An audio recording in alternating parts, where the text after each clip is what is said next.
Ever wonder why parents hold their kids so close nowadays?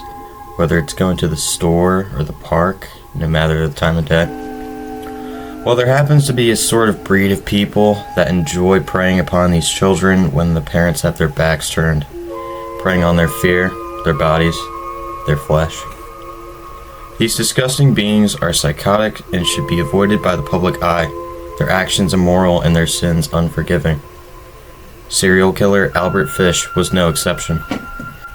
With a quite literal taste for blood, Mr. Fish would spend roughly a decade mutilating and assaulting children, cannibalizing their innards, and sending detailed letters of his encounters with these innocent children to their petrified parents. An undetermined number of children would fall victim to Albert Fish's revolting tendencies, but it was estimated to be anywhere between 10 and 30, though Mr. Fish himself claimed to have taken the lives and tasted the flesh of nearly 100. Born in the year 1870 as Hamilton Fish, named after a distant relative of his, in his early life, he lived with a relatively normal family consisting of a pair of parents and 3 siblings. He wanted to be referred to as Albert Fish, however, in the memory of his dead sibling. His father, Randall Fish, had a stable job as a riverboat captain, and unfortunately Randall would succumb to a heart attack when Albert was just 5 years old. His mother would proceed to put him in an orphanage where he would receive beatings and whippings for bad behavior. Albert Fish would learn to become infatuated with physical pain, and it became a turn-on for him.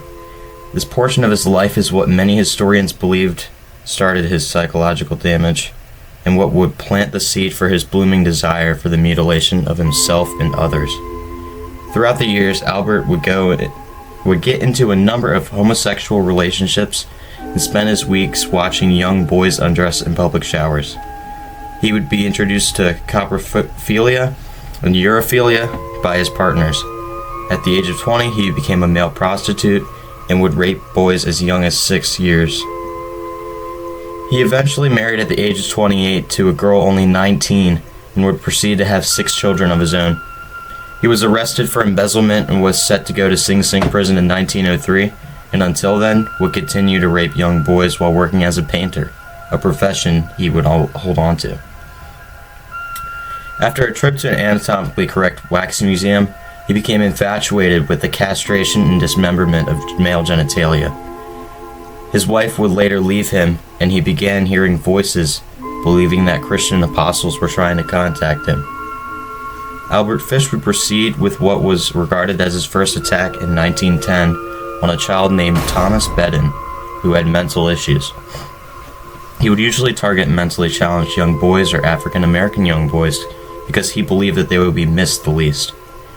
10-year-old Grace Budd, his first documented murder victim with sufficient evidence, would be the primary reason for his arrest and trial. Her older brother, Edward Budd, was hired by Mr. Fish to help him with his painting job.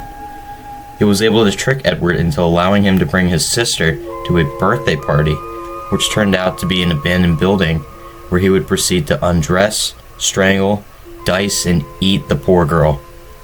Edward only found out through one of his later notorious letters sent 7 years after the initial missing persons report of Grace Budd was filed, detailing his actions upon young, innocent Grace. Fortunately, her case did not go cold. In March of 1935, Albert Fish would be found guilty for Grace's murder through a reverse search of handwriting analysis and use of diction to track back to Fish's style of writing. And just a year into his incarceration at Sing Sing Prison, New York, would he atone for his sins by electric chair.